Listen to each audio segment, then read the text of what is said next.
오늘 모신 분은요, 열정과 유머까지 겸비한 화학과 생명과학 1타 강사 정총매 박상현 선생님입니다. 어서 오세요.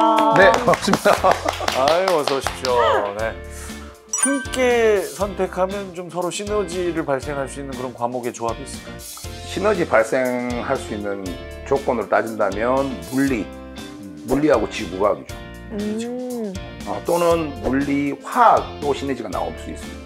뭐 화학과 또는 기초과학 중 화학을 하나 선택하면 생명과학을 선택하면 또 연결고리가 또 이쁘게 와닿는 경우도 있고, 그리고 완전 이과 스타일 학생들이 있습니다. 완전 논리적으로 이거는 냉철하게 이쪽으로 들어간다라는 친구들은 물리하고 화학을 선택을 합니다. 우리 박상현 선생님이 만점 받을 수 있는 공부법을 공개해 주신다고 합니다. 기대됩니다. 네, 하나씩 알아볼게요. 첫째, 스토리 개념. 스토리 개념. 과학 이야기를 뭐 스토리로 만드는 건가요? 이거 좋은 것 같아요. 스토리화. 스토리 개념, 이게 네. 공부라는 것도 참 신기하게 옛날 영향을 많이 받는 것 같습니다. 공부를 갖다가, 그러니까 어떻게 해야 된다, 부모님들이 이렇게 얘기하다 보니까 부모님들은 대부분이 학력평가 이제 시즌 때 그분들이다 보니까 이거 암기하면 되지 뭐 이것도 못해 뭐 이렇게 나오는 부모님들이 상당히 많다는 거예요. 근데 문제가 뭐냐면 저희 이제 둘째 아기가 이제 유치원 다닐 때, 지금 8살이라 초등학생인데 6살 때 길거리를 이제 유치원에 태워주려고 차를 몰고 이제 가고 있었어요. 근데 앞에 자동차가 이렇게 하는 게 뒤집어져 있어. 교통사고가 나서. 근데 옆에 뒤에 타고 있던 아들내미가 뭐라고 하냐면, 아빠 차가 자고 있어 라고 얘기를 하는 거예요. 여기서 뭐냐면 애가 차가 자고 있어 라는 말이 딱 나왔을 때 쉽게 말해서 개념이 없는 거예요. 누군가 만약에 어떻게 보게 되면 교통사고가 났네? 그게 개념인 거예요, 그냥. 그걸 알고 있다라는 거에 대해서. 근데 모든 학생들이, 대부분 학생들이죠. 대부분 학생들이 거기서 개념을 끊어버리는 거예요. 그 다음 개념을 생각을 해야 되는데, 그 다음 개념은 내가 119에 신고해 줘야 되겠다. 그 다음 개념이 그거예요. 그러니까 그 스토리를 만들어내야 된다는 거죠. 내가 다음은 이렇게 되네. 그 다음은 뭐냐면 아무도 안 도와주네. 내가 문이라도 열어줘야 되겠다. 그 다음 개념까지 요구하는 거예요. 그러니까 수능이라는 건 요 개념을 요구하지, 이 개념을 처음에 이거 차가 뒤집어져서 사고 나서 이걸 요구하지 않거든요. 그러니까 119에 신고해 줘야 되겠어. 이게 중위권, 중자 문제라면, 이제 상위권 문제면 네가 직접 가서 문을 열어줘야 돼. 그리고 우선 사람부터 구하고 보자.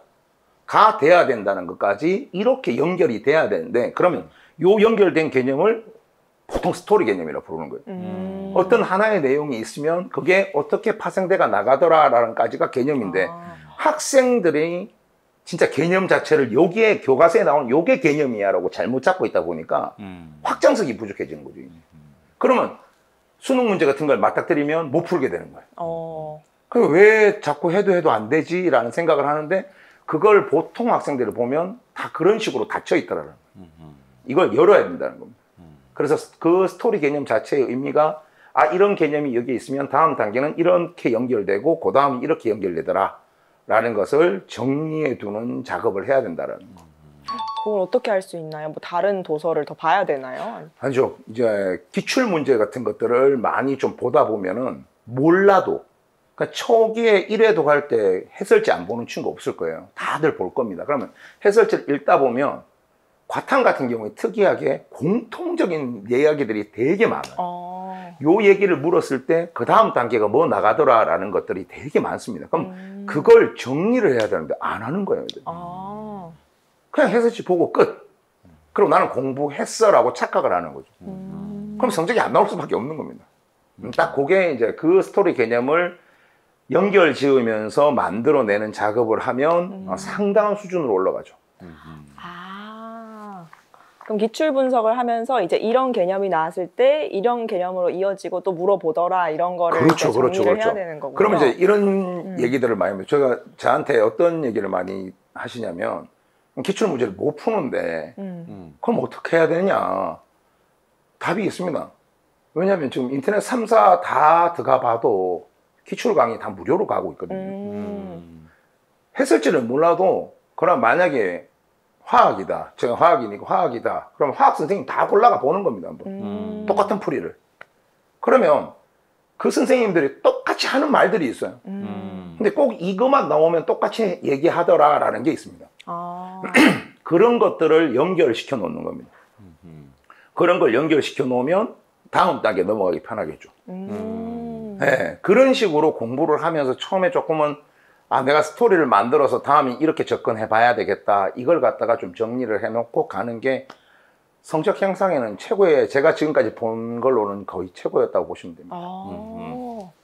그 개념을 이렇게 단계를 높이면 높일수록 어려운 문제에 대한 대비가 되겠군요. 완벽해 주죠. 막 5, 6단계까지 막 네, 스토리를 이어가면 얼마든지 만들어낼 수 있습니다. 네네네. 그럼 두 번째 공부법은 이해와 암기의 통합화. 아. 오.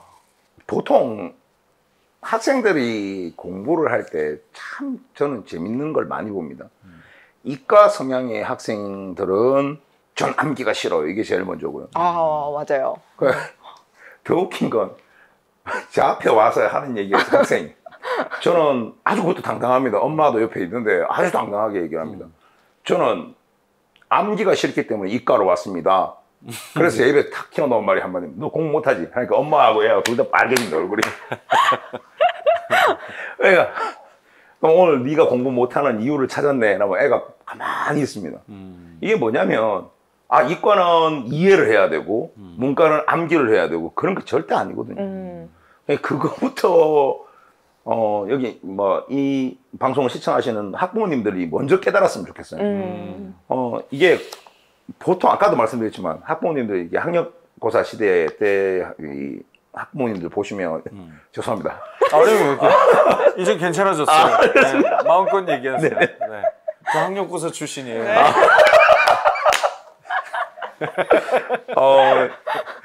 보통 아니 이것도 암기 안 하고 뭐 했니? 이것도 암기 안 하고 뭐 했니? 이렇게 나오시는 분들이 되게 많습니다. 그 심지어는 저한테 오셔갖고 이 말씀하시는 거 보면 우리 애가 암기 자체를 안 해요. 암기만 해도 될 거를 이라는 학부모님도 계시고요. 중요한 건 뭐냐면 가장 중요한 건 암기 하나로 되는 시대는 이제 갖는 거고요. 그게 아니라 이해를 하고 난 다음에 보통 여기서 이 머리는 좋은데 성적이 안 나와라는 학생들이 꽤 있지 않습니까? 그 친구들 공통점이 아, 이해는 딱 하고 넘깁니다. 암기 안 하고. 네, 넘깁니다. 그리고 분명히 자기는 이걸 이해한 겁니다. 근데 한 달 뒤에 그 똑같은 문제를 주는 겁니다. 딱 주면 처음 보는 것처럼 다시 생각하면서 이해를 합니다. 아, 진짜 이런 경험 많아요, 저는. 그러니까 제가 문제를 하나 만들어 줍니다, 학생한테. 그러한 다음에 이렇게 이해하면 되겠지? 오케이. 그럼 이제 어떻게 풀지에 대해서 암기해야 되겠지? 이런 것들을 암기하고 와. 그러고 이제 한 달 뒤에 이제 수업 시간에 모의고사 문제에 딱 끼워 넣어갖고 던집니다, 그냥 애들한테. 분명히 본 거거든요, 애들. 기억, 니은, 디귿 위치만 바꿔놓은 겁니다, 그냥. 앞에도 똑같고. 와. 못 봅니다. 세상에. 아, 분명히 이해를 했습니다. 그러면 이제 수업 듣다가 이것만 하고 있는 거예요. 중요한 건 뭐냐면, 그래서 일부러 그렇게 던지는 게, 그러면 애들이 그렇게 각인을 하기 시작하거든요. 아, 내가 이해만 해서 되는 게 아니라 반드시 뒤 후속 작업이 필요하구나. 이게 있어야지 결국 성적으로 연결되는구나. 이걸 갖다가 정확하게 짚을 수 있는 거죠. 야, 그러니까 문과 학생이든 이과 학생이든 똑같네요. 아, 전문가, 이과 따로 없습니다. 그냥 똑같이 그냥 이해하고 암기해야 됩니다. 이해하고 암기. 그거 없는 공부는 없다고 봅니다, 저는. 세 번째는 나다어 학습. 네. 나다어? 뭘 것 같습니까? 뭐 유명한 학자의 학습 이론인가요? 나다어 인도 쪽인 것 같은데 아니에요? 나다어. 나는 다음에 어떻게 풀겠다라는 학습입니다. 그게. 나는 다음에 어떻게 풀겠다? 네네네. 나다어라는 부분 자체가 이걸 갖다가 하고 안 하고의 차이는 심한 수준까지 나올 수도 있습니다. 자료 지금 보시는 자료가 있을 건데 어떻습니까? 빽빽하네요.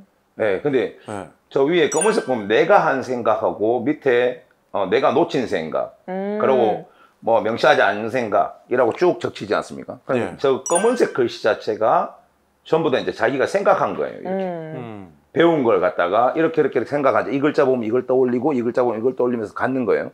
자, 근데 문제가 안 풀리죠. 그럼 이제 다시 이제 제 강의를 듣고 놓친 생각을 적는 겁니다. 아, 빨간색으로? 네, 좌측편에 있는 게 이제 놓친 생각을 적은 겁니다. 그래서 아, 내가 이 문제를 푸는 데 있어서 놓친 생각이 이거구나. 그리고 난 다음에 그걸로 끝나는 게 아니라 그 옆에 나는 다음에 어떻게 하겠다라고 적어놓은 게 있지 않습니까? 나다오네요. 네네네. 그래서 아, 이런 게 보이면 이렇게 흘러가겠다라는 거. 이게 가장 기본적인 학습법인데 일반적으로 중위권 학생하고 하위권 학생들과 상위권 학생이 구분이 되는 점이 바로 저런 부분인 겁니다. 옛날에 이 나다오르가 저도 이 학생한테 배웠거든요. 학생한테 배웠습니다. 모 여고에 전교 1등 했던 친구인데 저는 그 친구가 전교 1등 하는지를 몰랐습니다. 뭐 전체 성적을 볼 수 있는 것도 아니고 그리고 저한테 하는 질문마다 상태가 상당히 안 좋은 질문을 했기 때문에 아니, 왜 내가 로우 질문만 골라 했어요. 로우 질문 아주 로우한 것만. 그래서 얘가 참 열심히 해야 되겠다 속으로 그렇게만 생각하고 있었는데 갑자기 제가 한 거 좀 봐주실 수 있어요? 라고 하는 거예요. 그래서 그래 한번 가져와 봐. 근데 기출 문제를 다 가져왔는데 풀어놓은 것들은 거의 없어요. 그러니까 연필 자국이 있는 것도 거의 없고. 근데 특이한 점을 하나 발견했어요. 그때 뭐냐면 그 문제 위에 어떤 생각이 다 적혀 있는 거예요. 그 문제 한 문제, 아주 쉬운 문제에도 생각들이 다 적혀 있는데 그래서 제가 그걸 곰곰이 보니까 아, 이때 이렇게 움직였어야 되는데 잘못 움직였었다. 이런 것들이 막 적혀 있는 거예요. 제가 그걸 보고 깜짝 놀라갖고 너 공부 좀 하지? 라고 물어보니까 옆에 친구가 얘 전교 1등인데요? 라고 얘기하는 거예요. 충격을 먹어 그랬어요, 그때. 전교 1등 하는 애들 찾기 시작했어요, 그때 제 반에. 근데 제 반에 전교 1등 하는 애들 그렇게 많은 줄 몰랐습니다, 그때. 아, 정말 많았어요, 정말. 정말 많아갖고 와보라고, 전부. 좀 와가지고 너 저디고 기출지 있는 거 네가 풀었던 거 좀 가져와봐 라고 하는데 뭐 일반은 오류일 수도 있겠지만 그때 제가 본 학생들 모두 다가 그렇게 적혀 있는 거예요. 와. 그때 제가 충격을 먹었어요. 일반 애들은 어떠냐면 한 문제 풀고 공부를 한 거죠. 해설지를 봐요. 이해를 했다고 치고 이해 안 되는 거 넘기는 겁니다, 그냥. 근데 거기서 끝나는 거죠. 그러다 보니까 뭐 2달, 3달 뒤에 그 문제를 주면 또 새로운 문제가 되는 거예요. 그 문제가. 봤던 문제인데. 근데 그 친구들은 아, 내가 이런 실수를 했었고 이거의 부분이 약했지. 그럼 난 다음에 이렇게 하기로 했으니까 이걸 들어가야 되겠다. 그리고 그 친구들이 시험만 되면 저걸 읽고 시험을 치러 들어가는 거예요. 자기 약점들을 다 알고 움직여버리니까 잘할 수밖에 없는 거죠. 그래서 제가 지금 현강에서 지금 하고 있는 것 중 하나가 매일매일 이거 1.1학습이라 해서 시키고 있는데 이렇게 가다 보면은 어느 순간 이 중위권에 있던 친구가 그냥 상위권으로 가 있는 겁니다. 결국은 제가 잘 가르쳐서가 아니라 애가 어떻게 움직일지를 미리 본 거죠. 그러니까 아, 이거 다음에 이렇게 움직이겠구나. 이제 그게 가장 중요한 학습법 중 한 개다 저는 보고 있습니다. 저 나다오 학습법을 그때 선보였던 학생은 현재는 뭐 하고 있습니까? 서울대 의대에 가서 저기고 서울대 병원에서 의사하고 있는 걸로 알고 있습니다. 또 최근까지 그 상황을 연락을 하고 있습니다. 네. 와. 아프면 언제든지 연락해야 되기 때문에 미리 그런 것들은 그 부분 때문에 아주 중요합니다. 의대 가는 애들은 다 이렇게 언제든지 아플 수 있기 때문에. 맞아요. 의사입니다. 나는 다음에 아플 수 있다. 네? 나도 다음에 아플 수 있다. 맞습니다. 미리 정리해 두는 겁니다. 문제 출제를 직접 하시는 분으로도 유명하시잖아요. 그 출제자의 의도를 파악하는 게 저는 문제 풀 때 가장 중요하다고 생각하는데 네네네. 어떻게 하면 그 출제자의 의도를 파악 잘할까요? 가장 심플한 생각부터 출발을 하면 됩니다. 심플한 생각. 네. 예를 들어서 뭐 화학에서 미지의 분자식이 나옵니다. 그러니까 x1, y, 4 뭐 이런 식으로 나옵니다. 또는 어떻게 x, y를 누군지 안 주고 뭔지 안 주고 뭐 x, a, y, b 이런 식으로 나옵니다. 그러면 출제자의 의도 그 문제를 풀 때 학생들은 문제 풀기에 급급한 겁니다. 출제자 의도를 분석하려면 왜를 많이 생각해 보면 됩니다. 왜? 그러니까 왜 여기에서 미지의 분자식을 놔뒀지? 그러면 그 이유가 뒤에 풀이 과정과 연결되게 되어 있습니다. 무조건. 그래서 제가 항상 얘기하는 게 뭐냐면 애들한테 미지의 분자식이 보인다? 세 가지를 생각해라. 왜냐면 제가 세 가지를 가지고 문제를 만들거든요. 대한민국에서 누구든지 문제를 만들면 세 가지 말고는 생각할 게 없거든요. 그러니까 그 세 가지가 뭐 첫 번째 뭐 우선 분자량 생각해라. 뭐 두 번째 각각의 질량이 나왔느냐. 세 번째 비례식 사용할 수 있는지를 봐라. 이런 식으로 얘기를 해주는 거예요. 그러면 실제 거기 다 이게 물려 있거든요. 출제하는 사람들이 왜 거기서 미지수를 나왔을까? 이거 왜 이렇게 줬을까? 그 생각을 가지고 해설 강의를 들으면서 연결을 지으면 출제 의도가 정확하게 나옵니다. 그럼 그 출제 의도 가지고 이제 저는 이제 문제를 만드는 거죠, 이제. 이 사람이 이런 출제 의도가 있으니까 나는 그러면 이 출제 의도를 좀 더 확대시켜서 스토리 개념을 연결해서 다음 단계로 발전시켜 주는 거죠. 그러면 이렇게 나올 수 있어. 그러면 그게 그 다음 수능 문제에 연결될 수도 있는 부분이고 운이 좋게 적중할 수도 있는 거고 그것들을 갖다가 그렇게 의도를 판단을 하는 거죠. 이건 학생들도 충분히 할 수 있습니다. 왜라는 의문점만 많이 가지면 됩니다. 단순한 것부터 진짜 단순한 거. 왜 미지수를 주지? 왜 이거부터? 기계적으로 그냥 문제풀이에 급급하지 말고 네, 절대 안 됩니다. 시간이 좀 걸리더라도 왜 이걸 줬지? 네, 그걸 모를 때는 좀 모르는 대로 하지 말고 해설 강의를 다 찾아보라는 겁니다.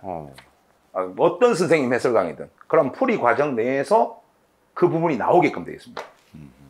이제 우리가 6월 모평도 쳤고 여름방학이 다가오는데요. 많은 선생님들이 여름방학 시기 열심히 해야 된다 하는데 왜 그렇게 중요하고 또 1, 2, 3학년 학생들이 어떻게 이 시기를 보내는 게 좋을까요?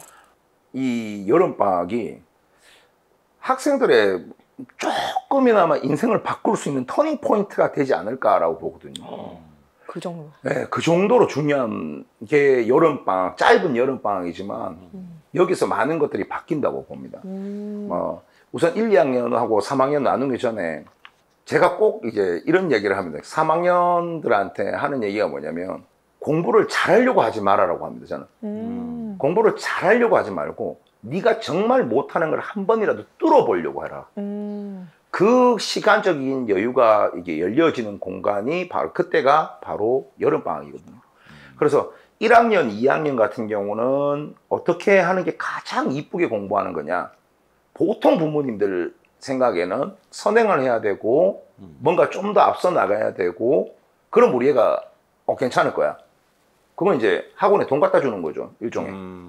그게 아니라 그 여름방학 때 그 전에 공부했던 부분들 있지 않습니까? 거기서 부족했던 것들 그리고 내가 알지만 한 번 더 다져놔야 되는 것들 그걸 반복시켜버리면 월등히 뛰어난 어떻게 효과를 나타냅니다. 뭐 저희 아들 그럼 당신 아들은 그렇게 시킬 겁니까? 저는 그렇게 시키고 있고 애가 변하는 것도 봤습니다. 쉽게 말해서 이 기본 베이스 저학년 기본 베이스를 얼마나 잘 닦아내느냐에 따라 달라지는 거기 때문에 우선은 그게 기본입니다. 1, 2학년들은. 그래서 1, 2학년들 학부모님들 같은 경우 또는 학생들이 이걸 보고 있다면 정말 뭐 선행해서 내가 먼저 막 치고 나가고 다 부질없는 짓이라고 저는 보고 정말 똑똑한 애들 한두 명 빼겠습니다. 나머지 친구들은 나는 이건 아닌 것 같아. 정말 내 자식이라면 이건 아닌 것 같다.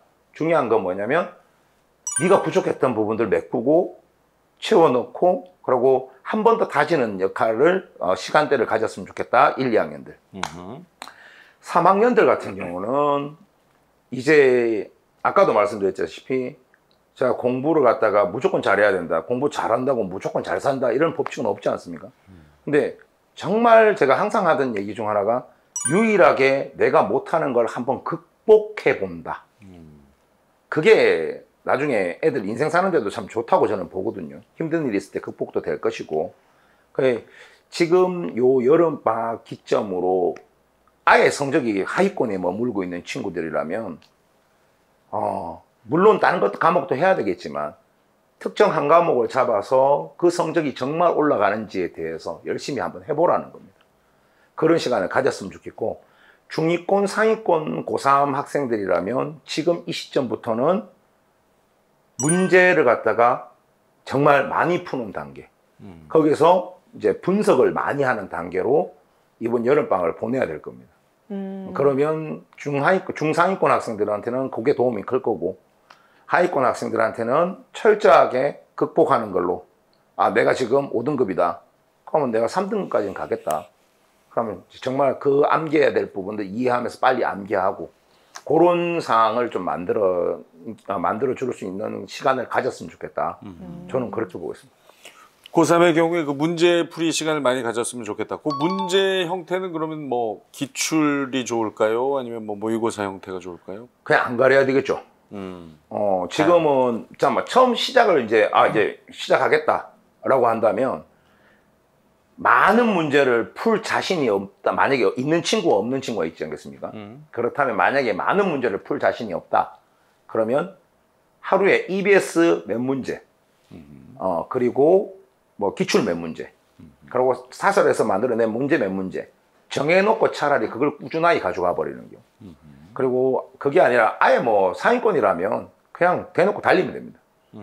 어떤 게 문제가 좋고 나쁘고가 아니라 거기서 반드시 얻을 건 다 존재하거든요. 거기서 뽑아내면서 치고 나가는 게 좋은 방법이겠죠. 현장에 있는 분들 얘기 들어보면 이제 과탐의 시작 시기를 2학년 여름방학으로들 많이 잡는다. 이런 얘기들 좀 있던데요. 그거 어떻게 보십니까? 왜 2학년 처음부터 안 하고 여름방학 때 하는지. 그러니까 왜 1학년 때부터 안 하죠? 1학년 때는 네. 굳이 할 필요가 없습니다. 아, 그래요? 굳이 할 필요가 없이 그냥 1학년 교재에 나오는 것들만 충실하면 됩니다. 그 이상 발전해가 나가려고도 할 필요 없이 그거 잘 다진 친구가 결국은 2학년 가서 잘하고 3학년 가서 잘합니다. 여름 방학부터 꾸준히 할 생각이 있으면 그게 저는 좋다고 보고요. 근데 대부분 제가 저렇게 말씀하시는 많은 분들을 만나보면 2학년 여름 방학 때 반짝 시킵니다. 그러면 애들은 반짝 까먹습니다. 네, 그냥 저런 게 있구나 끝입니다. 네, 중요한 건 분명히 내신 들어가면서 이렇게 갈 겁니다. 그 학교에서도 그렇고 진도가 나갈 거니까 거기에 맞추어서 쭉 꾸준하게 나가는 게 최고의 방법입니다. 자, 구독자 질문도 하나 드려볼게요. 아들이 중2인데 수학, 과학이 유독 약합니다. 수학은 이미 선행도 하고 따로 시키고도 있는데 과학이 고민이에요. 나중에 고등학교 가서 이게 발목을 잡을까 봐 걱정도 되고 고등학교에 가서 따라잡을 수 있을까요? 아니면 중학생 때 과외를 시켜서라도 기초를 만들어주는 게 좋을까요? 그 얘기를 들으면서 제가 몇 가지를 이제 캐치를 해보면은 좀 부모님이 많이 불안해하고 계시는 것 같은. 그렇죠. 네네네. 그러니까 뭐 근데 우선 돈을 투자하고 있는 부분은 좀 덜 불안하다라고 하시는 것 같고 돈을 투자하지 않는 과학은 많이 불안하다라고 생각을 하시고 계시는 것 같은데 그래서 선행이라는 이야기들로 이렇게 생각을 많이 하시는 것 같아요. 과외를 하시면서. 근데 어머님 제가 한 말씀만 꼭 드리겠습니다. 이게 선행을 해가지고 뽑아서 막 나간다고 성적이 나오면 제가 100% 그렇게 하십시오라고 말씀을 드릴 거예요. 근데 그거보다는 우선은 제가 봤을 때는 그 학생은 수학과학에 대해서 이렇게 자신감이 없는 친구 같아요. 못한다라는 게 아닌 것 같아요. 자신감이 없는 상황일 것이고 그렇다면 차라리 1학년 거 돌아가서 1학년 거를 갖다가 이렇게 다지면서 올라가 주는 작업을 서서히 해주는 게 그러면서 물론 어떻게 그것만 하라는 게 아닙니다. 지금 현재 2학년 공부가 있다면 2학년 공부도 하면서 요 밑에 기본을 갖다가 닦아주는 게 요 앞에 선행해 나가는 것보다 월등히 나을 겁니다.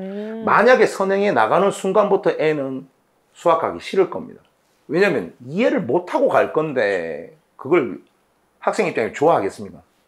그 생각을 한번 해보시고 제가 만약에 학생을 지도한다면 저는 1학년 거 복습시키는 쪽에 돈을 투자하겠습니다. 그걸로.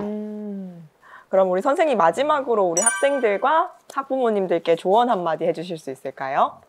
학생들한테 먼저 하겠습니다. 학생들한테 잘하려고 노력하지 말고 그냥 당장의 성적이라는 건 이렇게 가다가 어느 순간 계단으로 이렇게 올라가는 거라는 걸 스스로가 인정하고 내가 성적이 안 올라가가 아니고 아직까지 덜 됐구나 그 단계가 그 생각으로 꾸준히 밀고 나가면 반드시 성적 오른다는 거. 저는 너무 현장에서 그걸 많이 봤다 보니까 좀 그 말을 믿고 꾸준함을 가지고 갔으면 좋겠다라는 걸 학생들한테 얘기하고 싶고 학부모님들한테는 이런 말씀을 좀 드리고 싶어요. 엄마 아빠들의 욕심으로 학생들을 바라보지 말았으면 좋겠습니다. 그러니까 우리 애가 이만큼 투자하면 이만큼 뽑아내겠지. 근데 절대 그렇지 않다라는 거. 그냥 늦어도 괜찮으니까 애들한테 항상 늦어도 괜찮으니까 꾸준히 해나가, 이 말이 학생들한테 더 큰 위로가 되고 힘이 된다는 거. 그럼 애들하고 상담해 보면 엄마 아빠한테 듣고 싶은 말이 뭐니 하면 그게 제일 많아요. 그 다음에 뭐 저리고 사랑해 뭐 이런 말도 하는 친구도 있지만은 그냥 느려도 괜찮으니까 꾸준히 밀고 나가. 그래도 엄마 아빠 너 믿어. 이 말 한마디가 애를 바꾼다는 게 저는 맞다고 봅니다, 실제. 그래서 이 방송을 보시는 어머니 아버님들이 계시다면 학생한테 왜 성적이 안 올라갈까 생각해봐, 뭐 해봐 이게 아니라 늦어도 괜찮으니까 꾸준히만 하자, 이렇게 계속해서 이렇게 얘기를 해주시면 분명히 학생은 거기에 대해서 생각하고 공부를 해 나갈 거라고 봅니다.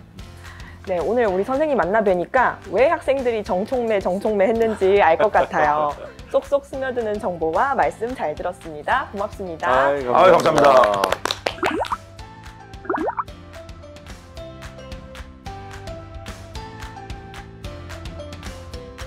에듀소스 구독과 좋아요, 알림 설정 부탁드립니다. 저희는 더 맛있는 교육 소스를 들고 찾아오겠습니다. 고맙습니다. 감사합니다.